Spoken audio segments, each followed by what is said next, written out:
Have you ever heard of Dr. Seuss? Yeah, he's like a mouse or something. He has a red hat. No? That's called Mickey Mouse. He's brother. a cat. He's a cat. No, that's Cat in the Hat. Dr. Seuss is Oh, not sorry. Cat in the Hat. Dr. Seuss. It's a black thing with a hat. Oh. So the cat in the hat is a Stop, cat. stop wobbling your leg, mate. What I meant, what I was trying to say was That's Dr. just- Seuss wrote the character Cat in the Hat. Yeah. Dr. Seuss is not the Dr. character Seuss is in the the books. author. Yeah. Ah. So The he was character is Cat in the Hat. an American author. Yeah. There's a movie about it, isn't it? Thing 1 and Thing 2. Is that Dr. That's Seuss? Cat in the Hat, yeah. It is a whole bunch. But of he movies, wrote like The Grinch. He wrote The Grinch. Is that right? Yeah. Oh, what was Ford and Here's a Who. what was he a doctor in? He wasn't. No, that was just his like pen. It was name. just like his, yeah. Yeah. His alias. Yeah. I'm pretty sure he's controversial now, but so was Roald Dahl, apparently. Anyone who lived I in the know, past is now controversial Yeah. Why were they controversial? Did he have slaves or Oh, something? no. because they didn't Did have he 21st slaves? century progressive values. yeah. You know, Did he in the have 19th slaves? century or 20th century. Did you hear that? He goes, did he have slaves or No, something? no. He just immediately goes, No, yeah. I tell you what the controversy was. Dr. Seuss during World War II did cartoons for newspapers, and he often portrayed Japanese who were The bad you know, guys. the enemies of Yeah. America at that time, in what people might consider racist ways. So like exaggerated cartoonish ways. yeah. I mean, the standard thing that cartoons have done over the years. I can let So that just- slide. I Just what Arian enjoys on the daily. don't. Just my Instagram feed. I mean, I've had someone reach out. I should bring this up. I had someone reach out and complain about your social media activity, actually. oh, is it someone we know? Can't disclose who it was. I can't disclose who Was it it his was. mother? My social Was it media his mum? activity is quite private. No, well, I'm just saying they I've were been- worried about some of the reels they saw you liking. Oh, mate. Oh, is it the stuff I like? I try to not like anything, but I've come across stuff I've liked back in the day. Now, do you know what I noticed? You like a lot of ones about like Valentine's, or you liked a lot about Valentine's recently. But they're the funny, it's not funny actually about Valentine's. You weren't like, oh, I wish I had a Valentine. no, it was like the funny ones. Yeah, It was, no, fair enough. I won't say the That's good. Valentine's. It's good. Well, hey guys, we're back here. At the top of the episode, we should probably let everybody know that next week is going to be quite a different episode because Arian and I will be in Australia, and so we won't all be together. Yeah. But you are speaking this weekend at the Foreign Interference Symposium, which we're going to record. Yes. You've got a 15-minute slot, so 1-5, not 5-0. It's not super long, but you've got some important stuff to talk about there. We're going to unveil our bill. Yep. The fit bill, which is looking really good. It's in the final stages now. So next week's episode will be that talk. I'm imagining surrounded by commentary from Arian and I of what's happening in Australia while we're there.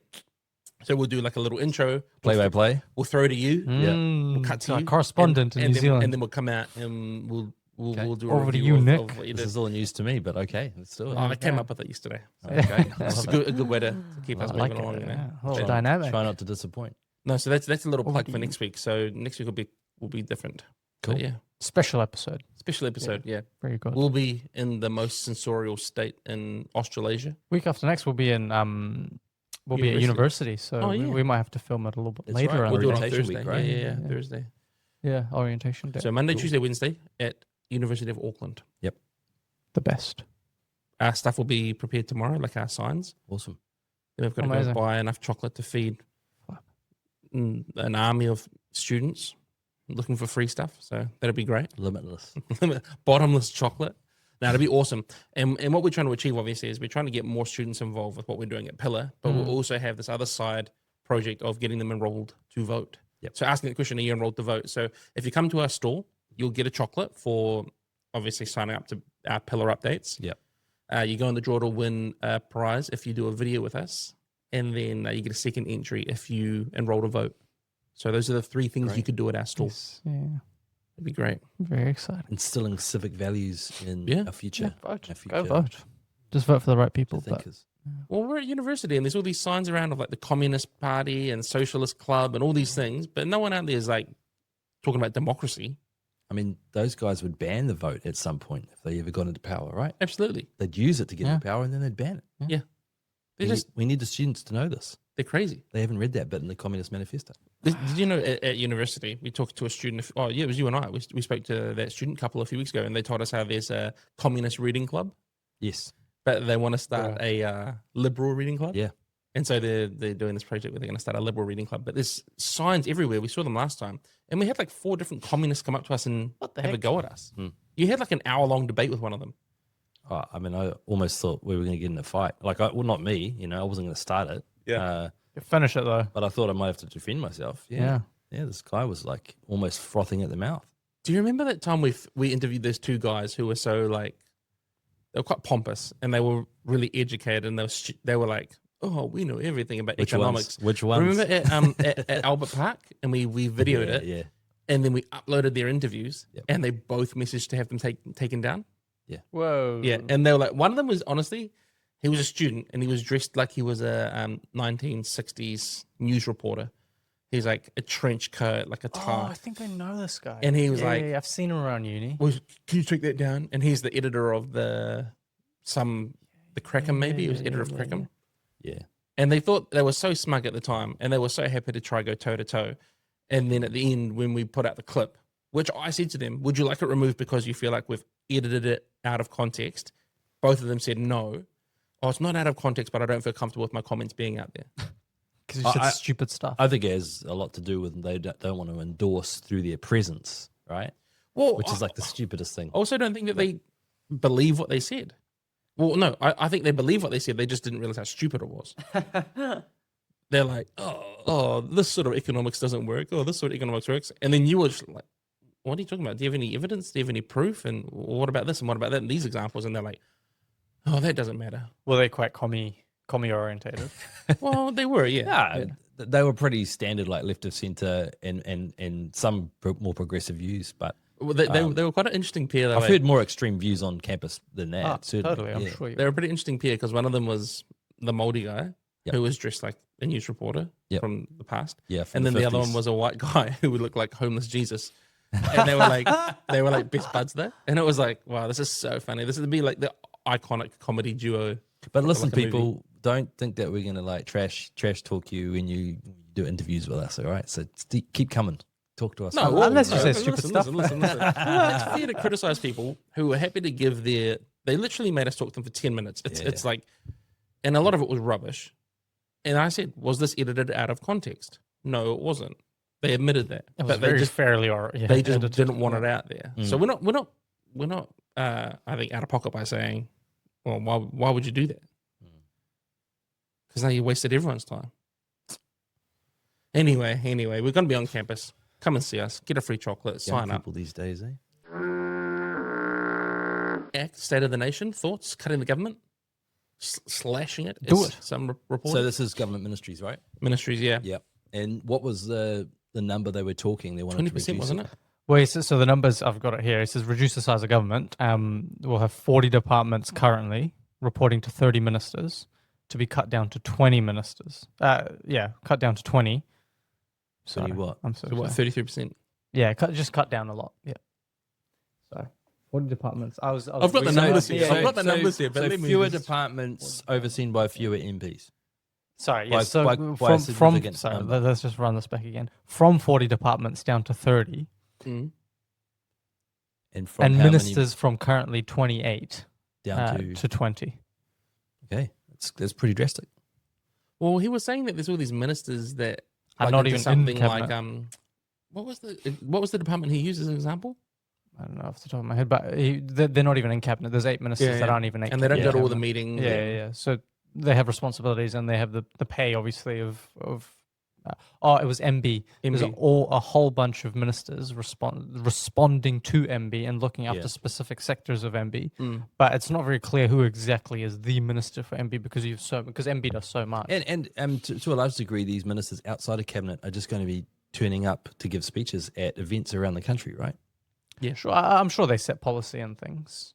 How do you mean? Well, As sit in on select committees and As stuff as well. if they're not in cabinet, they don't really have any sway in that sense. per se? Yeah, sure. So I can understand the reasoning behind yeah, this. I was talking about it on Monday night with the Straight Talk team, and like the way that Argentina's sort of gone about it seems to be what Seymour's. Chainsaw. Yeah. Yeah, well, I think he was in A literal gold chainsaw, Yeah. right? Because Seymour was in Argentina recently. Yeah, and, he met and with met Milei. with Met Milei. with, yeah. And he's obviously come back, and I think Argentina is a perfect case study in what is actually possible when a politician follows up on what they said they would do. So let's hope. Well, Was sorry, go. Oh, well, I was going to say, so the question that I guess springs to mind for me is, does this mean that ACTA actually, and maybe they are they advocating for a reduction of, government services to the population? Well, I think I don't ultimately, think I don't think you have to reduce services. I think you can reduce bureaucracy without reducing services. But I can see already like the critics are going to be looking at this and going, this is just another way of actually, But okay, let's don't take think health they'll for be against example. it. Outside Let's the take government. health for example. A reduction of the government size of government doesn't reduce hospital capacity because I'm not getting seen by an MP. Well, at no, my no, rheumatoid arthritis appointment the other don't day. get me wrong. I'm not saying I'm for or against. I'm just Yeah. curious to know what are the critics going to be saying. Yeah. Well, of course they'll say that, and they'll say things like unemployment's at an all-time high. Yeah, well, guess what? The government shouldn't be the main employer of our nation anyway. yeah. Why don't we get less people employed by the government? Because at the end of the day, the government doesn't pay them; we pay them. Okay, devil's advocate. Why not? Why shouldn't the government be the biggest employer of the day? Because the government doesn't have any generation of wealth other than taxation. So we're their employer. Where does the government generate wealth outside In of terms of taxation? long-term Okay, so revenue it's- yes, generation. Other than borrowing, but which effectively they have to get back through tax. But you could argue that government is so involved in setting policy, and again, I'm not saying I believe this, but people might argue this, that they're so involved in setting policy, and in fact, they preside over some massive, economic institutions, right? And there are a lot of state-owned assets that are generating money. You could argue that there is wealth creation through government Give an in example? some arms. Well, I mean, in terms of how our state-owned assets are managed. So, But what are you talking about? What state-owned assets? Like, well, it's tons of state-owned assets. So from like even government farms that are owned, right? but are you saying that the government is a better farmer than the farmers? Well, typically, I'm not saying that it's a better or worse. All I'm saying is that the government owns a lot of farms, it creates a significant amount of revenue because they. It creates revenue. I wouldn't say it's the main source of revenue for the largest source of revenue for the government is tax, and there are portions. I don't disagree with that, but what I mean to say is that, There is productive activity where they do generate. I suppose the question is not could the state do that, but should the state do that? And I think the answer is no. I think that putting it back in the hands of the people and motivating people through a free market, open market, to be productive and to generate things that people buy and trade, and that creates better resource than the government. Because at the end of the day, the government's always going to have to supplement whatever they own through taxation still. So it's actually not real wealth or revenue generation. I'm not even saying that I believe guy- this. I'm No, just no, trying. I know, I'm no, just no, trying no, to provide no, a no, counter it's counter fine. view here that We don't maybe want to get people accused might that we're have. right-wing extremists. So I appreciate Yeah, that. good, because I'm not. Well, I mean, Arian is, but I'm not either. I'm not either. Hey, Yeah. I'm just going to ignore the cap on your head that says freedom and has a bald eagle on it. I guess my original question though is, do you think that this is maybe a kind of an introductory step to actually then trying to reduce government services? No. You don't think so? Well, it I depends. think It broadly depends. speaking, there I are wouldn't some start with health services. as an No, example, totally, right? exactly. There are some services that the government realistically shouldn't be providing. Yeah. I'll go to, for example, lunches. school lunches. Why is the government feeding your children? Yeah. That's not to say that's not an issue, but you get the point. I think the desire of ACT is to say, look, actually, it's the private sector that should be doing a lot of the work that the government is doing. Exactly. And the spirit of ACT is, generally liberal and libertarian, and they say we want as smaller government as possible, and to devolve authority to the grassroots. He was talking about a place like Ireland where they have a cap of 15 ministers, and just 18 portfolios, and you compare that, and they have a similar size population to us. And so you say, well, why do we need so many ministries, and then so many ministers? And what happens is when you have this, you have a whole bunch of people who are employed in this, and then suddenly it's the government of the day who dictates the policies of the country and the direction of the policy. And what we're seeing, especially in the last, let's say, 6 years, is that you have a group of people in Wellington who are increasingly not representative of the general population, who are setting policies even within this government, who are making it very difficult for this government to enact their policies. And so the coalition comes to the public sector and the public service and says, hey, this is what we want to do with education. The public service, instead of saying, okay, as you say, Minister, they're pushing back because they have their own agenda. Yeah, sure. And so to the extent that we're able to reduce the size of government, we're able to franchise, or we're able to give authority back to the people to say, well, I want my country to be run this way. So it could be a political play in one sense, right? And maybe a genuine, motivation in the sense that if you're a political party and every time you come up with an idea that, a union and a large number of sort of state employees object to, they're using that institutional power that they have, or bureaucratic power they have, to try and thwart and stymie what you're doing. And I could see that being a reason. Is it beneficial to the country? Arguably, I would say it's more democratic to be able to reduce the amount of bureaucratic power that exists, and certainly trade unions, when they exert certain power as well, that can be a real problem, and it can stop democratic decisions from actually being implemented. But I just wonder whether, in like using Ireland as an example, is there a genuine case to be made that because they have a smaller number of government departments and ministers overseeing them, that they're more efficient and economical?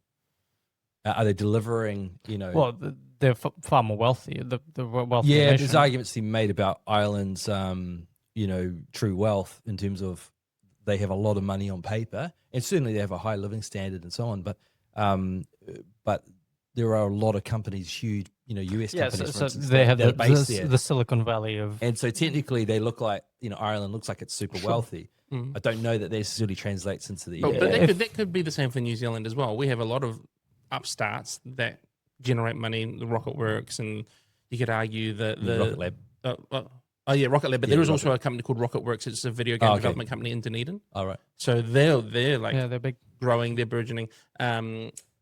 Zero. There's sure. any number, right? We could incentivize large companies to set up in New Zealand as well, because it is this destination, this place that has got a lot of geopolitical and geographical benefits. But also, if we had better regulation, smaller government, if we allowed them to operate with greater financial incentive, they would bring that here too. Yeah, I mean, I think Ireland has a very low corporate tax rate, which is why a lot of that's these why companies everyone. are Yeah, based there. exactly. But your point is true. If you we look could at just do the that. GDP per capita of Ireland, it's quite high. But then if you look at the it's called the GN or the GNI, I think, gross national income. Yeah. That's lower than the GDP per capita, because these companies take their profits out and take it back into their country. But that doesn't take away from the fact that these companies are coming to Ireland and employing very high skilled labor in the tech sector, and they're enabling, generating some levels of tax revenue for the government. You could also argue that Ireland is right there, part of the EU. Part of the EU, and so that enables them. Yeah. So But they've that's the got thing, right? larger Because markets.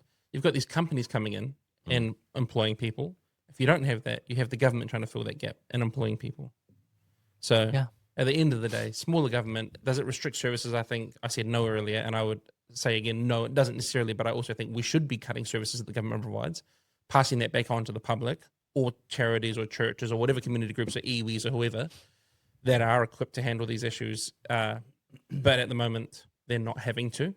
Yep. Even passing it on to the individual. Feed your own kids. Yeah. You know, I send my kids to school with lunch every day. And now people kind of say, oh, but not everybody can. Yeah, but is it a majority? Is it a vast majority? Did you see the outrage that they dropped the Māori name from the school lunch initiative? So it was, I don't even know what it was called. And that's the thing, nobody knew what it was called. Everyone just calls it school lunches. But apparently on all the documentation and the official paperwork and all that, it's no longer called the Te Reo word school lunches. Yeah. They're just doing it to save ink or what? Well, I don't know. I think it's because they said that they were going to shift all the government department names back to English, right? But then everyone's really upset about it. And it's like, oh, but are the kids still being fed? What do you really care about?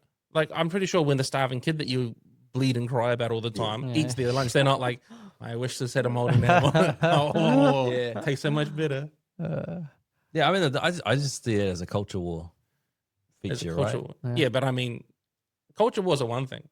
But when my taxes are paying for them, then it becomes a political thing. An interesting sure, argument but it's was still- an interesting argument was that during the kind of election campaign, they said, they've changed all the government names to Te Reo, blah blah blah. They're wasting money, and this is when Labor was in power. The right of center was saying, well, they're wasting all this money on changing the names, and then they came in and then they spent money to rechange the names. And there was this interesting conversation happening where it was like, well, you were saying that it was a waste of money to change it, but now you're spending money again to change it again. Yeah. What do you guys think about that dialogue? Does that make sense? Okay, Have I that's my point. I think it's a culture war issue. marketing. I don't think it's really in the end about the bottom line. I don't think it's about any kind of serious policy. Sure. Okay, no, but hold But how do hold- you justify Hold it? on about Yeah. this, okay? Changing the names, there's an upfront cost. There's the immediate cost of changing the name, changing the letterhead, Yeah. changing the logo, the branding. But do you save costs on ease of access? Because say someone wants to find a service that they can't find because they don't understand how to look for it, like an older person, for example. This is a very like anecdotal and probably not a very common example, but does it save? Because now instead of like they look, they can't find, they give up, and then the condition worsens for something like Te Whatu Ora, as opposed to being able to find Health New Zealand immediately. Which again, if you know how to use Google, not that hard to find. Yeah. You know, if you look up Health New Zealand, it's still going to show up, Yeah. I imagine. But I suppose that could be an I argument. mean, do we then also start taking the Maori version of the national anthem? That's down? not even related, mate. You're just attaching things because they got. What is this? No, keep it, What keep is it. I this? like the Take Maori your version. tooth I floss. love Hey, it. listen, I'm trying to You connect want- things you want- together. You want devil's advocate so we can spice Yeah, the Devil's conversation. advocate, Yeah. not low I IQ care. advocate. It was not Yeah. even Oh, related. okay, Mr. Trump. Oh. Can I just No, say but what's please. your response? I don't know. If What? if let's just say someone raises that objection, and what, they that we say, should well, remove the Maori Yeah. Te Reo part of yeah, no, if we're going to be absolutely consistent not. here, No, why? of course not. What? Wait, consistent? How so? Well, with where things are heading with removing Maori names from I don't government think that, departments. I don't know if they've removed it. They've Every just time we said the sing English every is time we first. sing the national anthem, I don't get taxed for that. Well, yeah, I don't think that's No, the whole point. That's you're his pointing point. more to a principle of like. Yeah, because I don't think it's really about the money spent, as you but pointed you're out. assuming that underwriting. Both sides have spent money. You're doing assuming the underlying goal of this thing is to eradicate the Māori language, which it's not. it. No, I don't think that at all. I'm just saying. Exactly. But just logically though, you would say, well, if the national anthem, Mm. which is obviously central to Our national identity, The but it's not a national government identity. department. Yeah. if the but as you just pointed out, it's probably not about the money being spent because they objected to the money spent in the first place under Labor, and then They And spent the the money government to, changed to it, and they change spent it. money Yeah, changing yeah. it back. Yes, yeah, true. So it's not really about the money, and you're saying you're making a different argument. You're saying it's ease of access, it's understanding, it's comprehension for people. Well, that that's what want they access said as services, well. right? Yeah, yeah. But if both names are there, like we have say with our national anthem, both in English and Māori, Yeah. what is there really a massive issue here? I don't. Yeah, get it. I would very much stand up against anyone wanting to remove the Te Reo from our national anthem. Yeah, I don't see the point. Why would we? Why But they would we- didn't remove the Te Reo names from departments. They just made it the secondary name. They made the main letterhead the English name, which again is an ease of access. Is some super low percentage of people speak and read Te Reo fluently, right? So it's just shows it shows the actual reality of New Zealand that people are going to access that far easier. I don't like sometimes when they do the weather on the news, I don't even know what they're talking about because they choose to use these names. Bro, it's called Christchurch. Oh, Bro, do they what are we really? talking about? Oh, Yeah, oh, all wow. this sort of rubbish. And this is what I mean: ease of access, people being able to opt in and participate in a key fundamental service. Now, the national anthem, again, I don't get taxed every time they sing it. As sure, it's part of the New I don't know Zealand national identity, but the goal underpinning all of this is not to eradicate Te Reo Māori language. Te Reo Māori language is still encouraged. It's still being taught within schools. It's still beautiful being thing, upheld. It's still something that a lot of Kiwis have a love for. My dad moved to New Zealand, learnt Te Reo. Is fluent in Te Reo, Samoan, and English. That's right? amazing. And a lot of people are fluent in Te Reo. My sister, my niece, like all these people. I have a very basic level. I'm sure at the table we all do. But the goal is not, which is being portrayed by the Māori Party and the Greens and Labour, that there's an eradication of Māori culture and Māori language. That's an absolute lie. That's right. Sure. I'm not trying to put necessarily the argument that they might put, but I think there are a lot of people that are in the middle who are trying to get their heads around what this whole battle is about. Sure. And I think to some degree, each side can be certainly pulling too far in one direction. Is there a happy middle though? And maybe like you were saying, allowing both to be on official government departments and so on. Yeah. Is the way forward. It's how a lot of countries do it. Like Totally. most countries in the world don't have just one language that is spoken. No, but- There might be a dominant language, but The pushback against having the Te Reo as the primary name was that it was done as a way to signal something that Yeah, wasn't yeah. actually there. and that I understand. I understand the concerns That was the around pushback. that because that's about trying to say actually this needs to be dominant, right? Yes, and it was imposing on the country, and this is exactly what it was imposing on the country a movement and a spirit towards a vision of the indigenous. That was, Sure. it wasn't about Biculturalism. sure, and that move wasn't to provide better services. That move wasn't to show people that this is the actual service that you're looking for. It was beyond that, and I think that's what pissed a lot of people off was Yeah. that you're actually just imposing this thing on us where we didn't want to do this.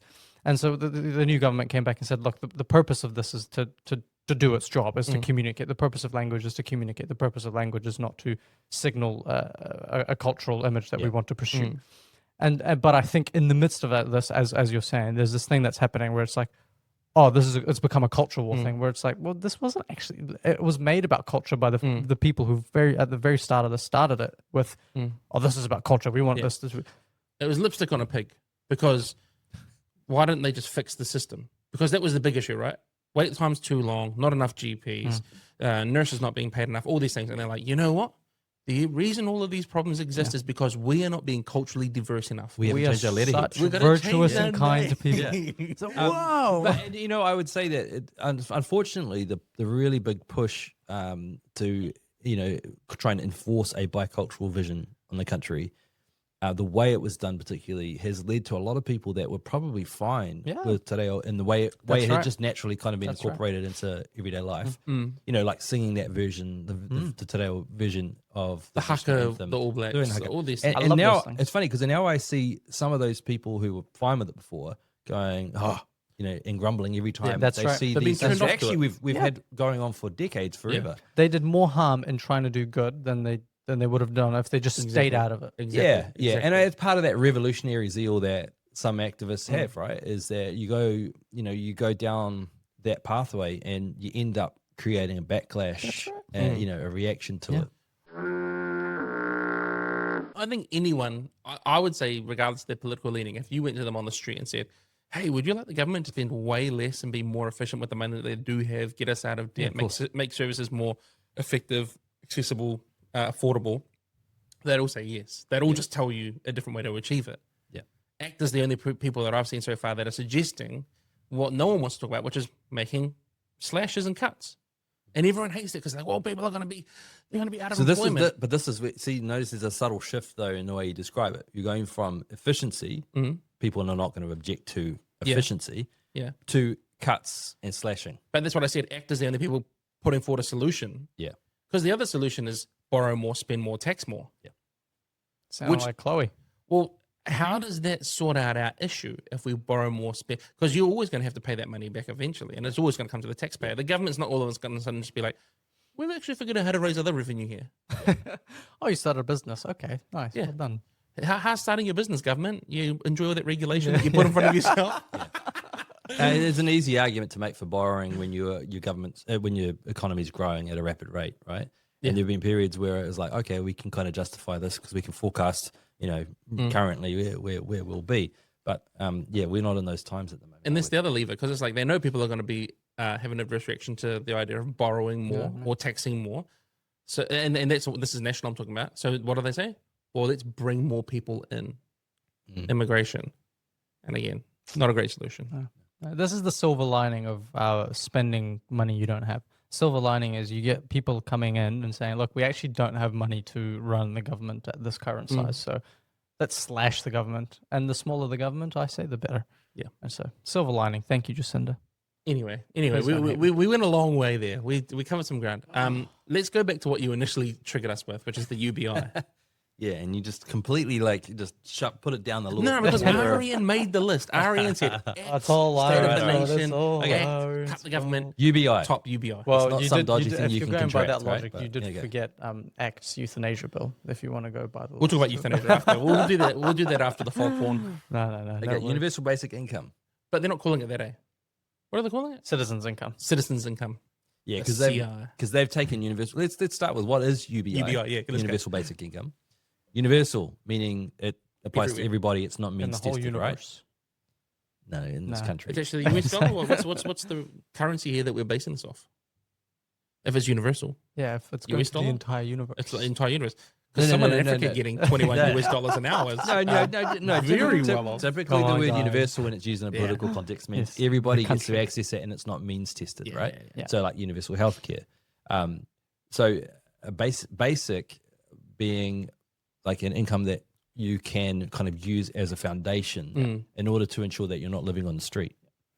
And the argument that seems to be made overseas, where they've kind of been trialing it and doing pilot projects, is that homelessness could be reduced and the assumption seems to be that if you're homeless, it's because you can't have earn money. enough money. Yeah. Rarely the Not the case. fact that you've made bad decisions or have a severe mental health condition or Yeah, or Yeah. your addiction Every time you has get money, taken it over your goes life. into yeah. the same place. You're now Yeah. robbing like people to get your next. We do you know, love hit. the homeless, but yeah. they're not yeah. homeless, they're unhoused. So Anyway. Top Party, they have basically kind of floated a similar idea. Mm. How is it a little bit different though? Because it's a little bit different. Isn't it? It is. Well, so the way that she explained it was everyone's going to get it unless you make over $350,000, and then A lot of money. they'll means test you, and not everyone will get the same amount. Everyone who currently receives job seeker benefit, superannuation pension, none of them will receive less money. In fact, Right. they might even get a bit more. Right. And everybody under 350K salary will get it. But if you own land, you'll effectively pay that money back through land tax, and they'll tax you on your unrealized gains, even if you don't sell. That's crazy. They'll just tax you on your land. What the heck? So you're going to give me some money, but then ask for it back anyway, which is annoying because this is what IRD already does with things like maternity leave. Yeah. When we had Zeke, we had maternity leave payments for 6 months. At the end, they sent us a $2,000 bill saying that they overpaid us. Bro. No, you can't actually put in anything other than when your baby was born, and then they send you the money. Same as income tax. They take it off you. So when they let you know that you underpaid, it's actually their fault because they don't allow you to the heck? calculate. Now, how are they going to do this? Well, they're going to take people's property valuations based on what the council valuations are. So like the QV and whatever is on your council site, your land Is that value. annual? They'll do that annually or every 3 years or something. Like She do you- didn't explain that part. Yeah, She just said, and so Ryan asked that it's unrealized gains because you haven't sold. And she goes, yeah, that's fine though. What? And she said, I'm a homeowner and I'd be happy to have this. So we've also been saying her name wrong. It's QLA, Not Yeah. QAnon. not QAnon or No, Q&A is. QA. I'm Yeah. shaking my head because I made Late. that mistake when we were talking in the car. Yeah. But anyway, Arian, how dare you say it? How I- dare. But how anyway, dare. so that's her idea. And apparently everyone's going to be better off because of it. Apparently everyone's going to be happy. And the thing that precedes all of this is the solution or the problem that they're trying to provide a solution for, which is super costs us too much. Yes, it does. So their solution to an expensive and inflated Is it super expensive? to give everybody money, Pay every pay adult every adult 40 years before they need to retire. before they need to retire. Yeah, totally. So Whoa, that's crazy. I mean, have they talked about a figure? Like, what would this? no figure. It's all means tested. Remember, it's all based on we know you. we're the experts. The And, trust it's, the and she Oh, also so it's proportionate to income. Did I miss proportion that? to income. Ah, Yeah, got it. as long as you're under 350. She also thinks that this wouldn't Ah. create like undue workload for the people of the IRD. She thinks that it's super easy to do. It's complex, but it's easy to do. I mean, there have been pilot projects in countries, but never implemented on a national scale, right? Yeah, and I just want to put it out there. I don't feel like I'm being unflattering to her position. I'm just repeating verbatim a lot of what she said to You can Ryan go watch Bridge. it. Yeah. We'll link it somewhere. You can watch it. I don't I'm not an economist. I didn't study economics. I just struggled as a regular Kiwi who I know how much tax I pay. I know how much rental tax I pay, all these things. I struggled to see how it makes my life any better or why I should buy into this. I think there's no way around it. Like, it's going to cost an absolute fortune, and there's just no way that an economy. Super, you mean? Even Or it- UBI? Well, what Citizens, they're talking about, See, but UBI, but what they're talking about, too. It will just be a massive drain on the economy. It's going to come from something, right? So it's either going to mean taxes, or in this case, they're talking about drawing Land from those who've tax. got in the landowners. form of land, and Yeah. that has a massive knock-on effect to the whole economy, and I think it's Because the other thing is, say they give you whatever a week, I thought right? it was Is it- $350 a week for everyone, but I might be wrong on that. Is Well, it just no, maybe I'm wrong. It was very confusing. Yeah. But she said as long as you earn less than $350,000, Which is a lot of money. Which is I a lot of thought, money. well, But I mean, if you're that's the only- prime minister, his salary. Yeah. So he's the only one not getting it. So I think he's um, fine. But yeah, the problem is, of course, that a lot of people earn a lot of money, Yeah. and they're not necessarily on paper Paper. Yeah. earning a lot of money. because they might live off This- borrowed money. They might, you know. And this is what there's lots of Ryan ways you said. can Ryan said, structure it. what's stopping people from selling their property and putting that money into stocks? And then her response She was like, "That's actually what that's we want." that's what we want. We want to make people put things back into more productive I get investments. that. That's fair. But no, But there are other ways of yes doing and that, no, though. because I don't understand this attack on property. Sure, people can buy, and because of inflation and property value grows, right? House value grows, right? But then does that person not provide living for someone else? And Sure, somewhere it provides to shelter, live but it's and- not like it's not a productive asset. It's not innovative. It's not- not, not- generative. Yeah, you're it's not, not employing creating really. businesses that employ people and that generate wealth. Yeah, but again, It's just a passive. there's a middle ground there, right? Because it's the person who owns one home who would still be affected by this. Yeah, And then there's the exactly. person Oh, sure. who has a portfolio that does create maybe they Or have a property service as a management landlord. service. Yeah. So, But there are much less drastic ways of encouraging that type of activity, right? sure. And getting people to stop putting all their eggs in one basket, like home ownership or property ownership, and trying to get them to invest in more productive industries. Like there are a lot of ways that you can encourage people to do that type of thing instead, without basically like going for the nuclear option. Social media ban. We talked about it last week. We've got this new group, PPP. What is PPP? Then it's like a parenting help. Paid So parental people, yeah. So this lady goes on Heather Duplessis Allen. people parenting people. I like that. This lady goes on Heather Duplessis Allen. We just listened to it before the start Yeah. of the podcast. Yeah. She folded on every point. They were like, the ban is going to help children. The ban is going to be. She immediately admitted they don't know what the ban is doing. She doesn't know if the ban's been successful. This She, is she in got asked Australia, if the right? ban's working, and she's Yeah. like, "Well, it's too." So Heather stupid, Duplessis Allen is metadata." asking this woman, "Is it working in Australia right Yeah, now?" she said we don't have the metadata. We can't prove it. But what is working is all the education and the parental involvement is really good, Yeah. which is exactly what who submitted to Parliament on that? Maybe us. Yeah. And those are our literal solutions: education, parental involvement. She said that parents who are more involved are having better results with their children on social media. That's amazing. They're saying children who are going through education and parents who are going through education are having better experience with social media. Oh my gosh. No, Is that so and she's helped Australia. She's now in New Zealand trying to help the New Zealand government. She's got a global impact on this influence on this issue. consultant, Now. She's a international consultant. And let me tell you one thing right now: when you consult for the government, you don't charge them $10 an hour. Okay, she you is don't. lining her pockets, and she is letting these other people into the space as well. And bringing good them on her. through. Look, Yeah, good on her. I'm not against people trying to make a buck, Dude, do your but when thing. making a buck, the end result, the product that you're selling is the restrictions of my freedom. Bugger off. I'm against that. Yeah, I mean, this is the old switcheroo, right? You know, Yeah. You started with one argument, you're now on a totally different one, and you've never acknowledged that you've made a shift. And you have to admit at this point that the signs are not good and that your original position isn't really being supported by the evidence. Mate, send all of these campaigners back to whatever retail job they had before, because it's rubbish. Everybody said from the start, not everybody, I shouldn't say that, just us from the start. yeah. Only Nathan us. alone. A brave minority. Yeah. A very brave and handsome heart. minority, right from the start. We literally went to Parliament. We said parental involvement, education, digital resilience, targeted enforcement. These exact same people who were like, no, a ban, a broad state ban, and now coming out and saying, well, the ban, we don't know, but actually, education, parental involvement might be good, and then maybe some targeted enforcement. Send me my $17 million government contract right It's now. like all those parents are like, we're already doing the right things for our kids, but there are so many parents out there that aren't doing it. And our kids play with their kids, and therefore we need them to do the right thing. Now, did you hear what she said? So that's what the law is for. Did you hear what she said? And this is interesting because Heather goes, why can't parents just transfer the same principles of no, you can't have cake for breakfast to no, you can't go on social media? Why is it so hard? And she said, well, some parents can, some, but so many can't. She doesn't have any quantifiable metric, fact, or piece of data to show that. What she's doing there, she's creating a narrative that some parents are capable, but the vast majority are not. And you think the parents who aren't actually currently looking after their children very well, you think once the ban comes in, they're going to be monitoring them and making sure they're not going to weirder apps and places? Meta's already said that's not the case. Yeah, exactly. It's like, well, you weren't looking after them. Oh, and you're going to continue to not look after them when the ban comes in place? Wow, how's that happened? Stupid. The other thing that was crazy to me, sorry, is she talked about parents not understanding digital landscapes.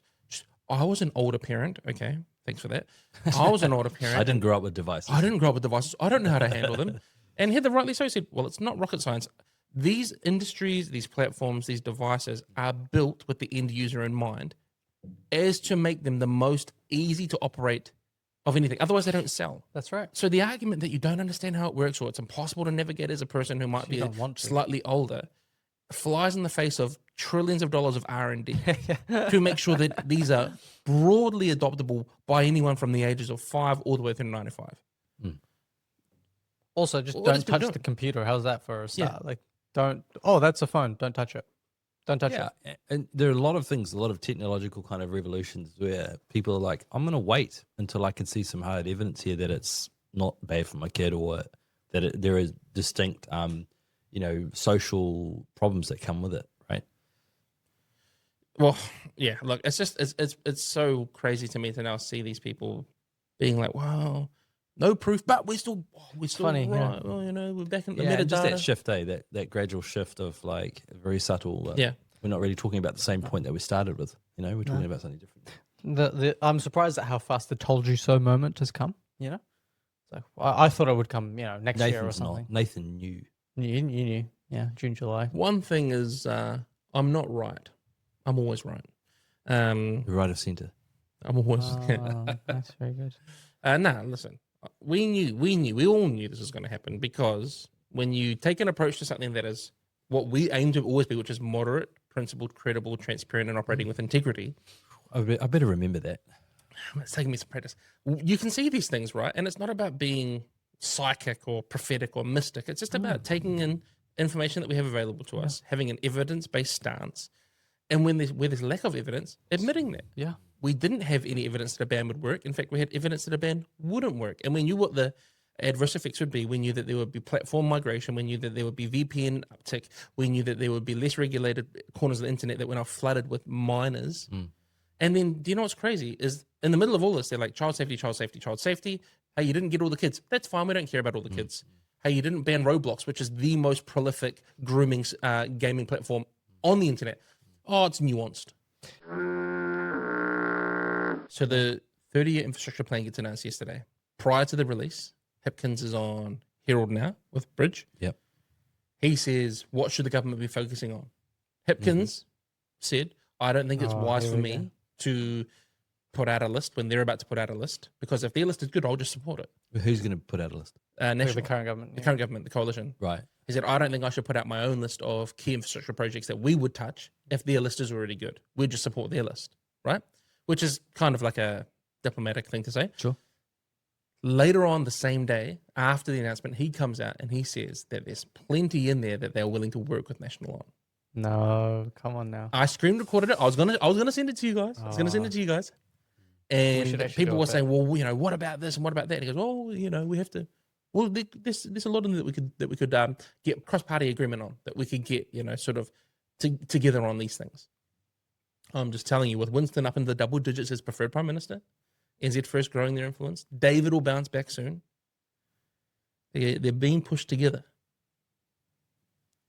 I will buy you something if I'm if they, saying, if they should we do just- join. And- Let's just move on. And an I- unholy communion. I know I've been saying it only here, and Oh, you know, meant you brought it up. I brought it up on Remit and I brought it up on Straight Talk, so I'm Yeah, on the that's- record I saw now. that. You said I it a lot of I'm on the places. record now. Yeah. I'm on the record now. Yeah, you'll No, be- no, no. The oracle, as you like to be. The oracle is what I will be receiving when these talks intensify. The potential downfalls to my prediction: Willie Jackson or Kieran McNulty making a leadership push, which no. Simeon accused McNulty of yesterday, and that Willie's been accused of last week. I that have right? always thought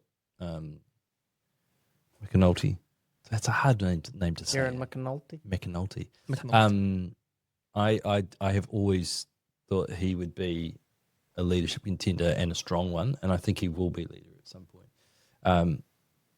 It was probably just a matter of getting through the really, really intense identity politics period.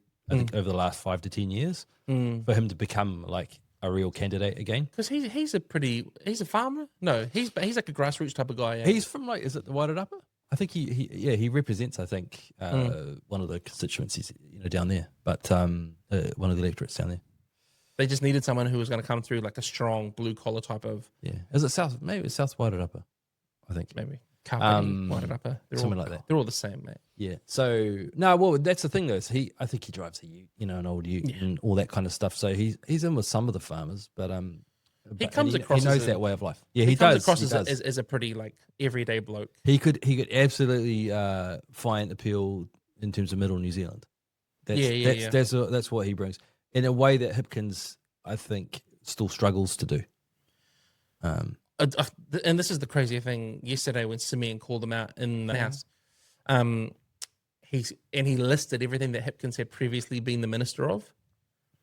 It's like health, police, education. Everything's that's gone to custard. Everything's really No bad. way. That's true of a lot Good on of top MPs that have leadership, ambitions, right? Yeah, but I mean, it's pretty. But it's crime like was the up under five him. ones that have gone to COVID. real Well, that's a custody. different. That's a Hospital different story, film, right? yeah. It's like how did you perform in that role? How did the ministry perform? How did any of them perform? It's like if one of them did really well, you'd be like, oh, maybe he was quite good. It was just the, but it's like, oh, you just took everything to the When ground. Melissa Lee gets fired over one media muck up, Hipkins has just destroyed It's a our, promotion. our police, our health, our education, and they're like, run this guy again." Promotion. That Just run tastes this like guy one more time. promotion. Yeah. Well, but I That's think a real- that's the Good on thing. Is I think McAnulty would absolutely, grab that middle ground Yeah. in a way, like with the kind of loyalty that Hipkins doesn't inspire. He's also the face of COVID, which is terrible marketing from the Labour Party. Get him out. Yeah, but I don't know that he was going to. Nah, Jacinda's the face of COVID. She's She's absolutely but has not been- 100%, but she- he's still a she's face. classed as the face of COVID for that Yeah, government. no, That's totally. why. But no, I just think that Hipkins doesn't. He just doesn't have that like guy in the street kind of like connection or appeal. And people who know him, I don't know, but people that know him might argue otherwise. I've never interacted with him. I think all we need to know about Hipkins is when he said, "I want to thank my partner Tony," and everyone was like, "Is that a guy or a girl?" That's the Like, public people opinion. weren't sure. People were like, Dude, that's yeah. such an insult. they're like, "Oh, that makes sense." yeah. The fact that people were like, oh, okay, I can see you as that. I think too, though. No, it's funny. I think it comes down to some really really superficial things, like he's still very boyish, like the way he looks, right? You want him to grow a beard? No, I No, don't think- it's true though. It's a psychological thing. It It's is, you look at totally. Justin Trudeau as well. He's a lefty and he still looks like Is a that child. why Yeah. we've grown beards? I really think that there is enough of a superficial element to the way people vote that just based on appearance. No, 100%. 100%. This is what I think about Kiwis voting. We vote to win. People treat it like prize picks or Yeah. DraftKings. Yeah, They're yeah. like, "Oh, I want to back the winner." Oh, And yeah, you know what they win at the end? Poor outcomes. Yeah. Because they didn't vote for what they actually I need. chose the winning team. Did I tell you I voted for National? Oh, congratulations to you and the other thousands of people. Like, well, what do you get out of this, brother? You should have voted for what you actually wanted. Yeah, What, exactly. what specific policy did you enjoy about them? Oh, Oh, well, no, I like I the just color didn't want the other blue. people The in. color blue is yeah. nice. And we vote against. We don't vote for often. Nick, final comment before we throw to our outro man. Looking forward to the fit. Yeah, I am, and I think it's going to be a really, really great symposium. There's a lot of so. like I think so. key people coming to speak, and I'm the new kid on the block. I think that we've got a really important offering though, in the form of this bill that we've been putting together. So, I'm excited. I think there's some momentum here, and it looks like around the country there's a few other things that are starting to happen as well in this space around foreign interference. Yeah. People are beginning to have this conversation more. So hey, I think we've got to just keep pushing. We've got to keep pushing this thing, and I think it will gain momentum as it seems to be doing at the moment. So yeah, Definitely. Very good. Outro man. Nothing from you? Yeah, No but you're the problem. outro guy. Yeah, no. Oh, you said nothing from me. Sorry, yeah. I thought you said nothing from me. And I was like, okay, I guess we're not doing totally the outro. reinvented the We're not doing outro. the outro Okay. anymore. Nothing from me. No, sorry. Do you know, as I edit the podcast, not consciously, but subconsciously, I've learned to like stay engaged whenever you're on camera. You know who hasn't learned that? What do you mean stay engaged? What do you- You. Every How do you time mean? you're like, What do we need to stay engaged? no, well, you have no problem because you're always engaged. You Well, are how like, am I unengaged? you're an active listener. We're My engaged. wife would tell you that it's not the case, but you know. That's right. But every time I'm editing, I look at Ari and if you or I talking, he's like, Well, And I'm he's always- thinking, he's I'm always- listening. I'm listening. No. He goes into philosophical mode. Yeah, That's yeah, what he's yeah, doing. yeah, He's I'm going trying into to that, think into of the that next- deep times- part of his the brain. amount of times he looks straight down the camera to check himself out is like 30, 40 times an episode. He would just be like, If I'm saying hi to the viewers, I'm I keeping them avoid engaged. I avoid any kind of like Really? Yeah. image of myself, and I just I do just not. think I of try not to our- look at it as well Look, because I feel I just think of our very beautiful listeners who are listening, and I think I want to look you in the eyes and speak to you. So, And you can't see their eyes through the camera, right? okay. We'll tell They them. can see Give my them, eyes. give them the farewell. Give them the farewell. Okay. well, look, thank you for making it this far into the episode. If you've been listening this far, thank you so much. Last week I was talking about the CIA and all these intelligence agencies, and I failed to mention NZSIS, the incredible people at NZSIS. So. Keep up the great work. I'm also happy to work for NZSIS as well Honey as pot. the, What? yeah. Look, I'll happily be a spy for you guys, and Pillar can be my cover. So let's go ahead and do that. Shortest Thank you cover ever. for- blowing, immediately blowing. Before I even start. Anyway, thank you for listening. Thank you for watching. Stay in touch. Stay in tune. We'll see you next week. Nice. Hey. All right. All right. Good job.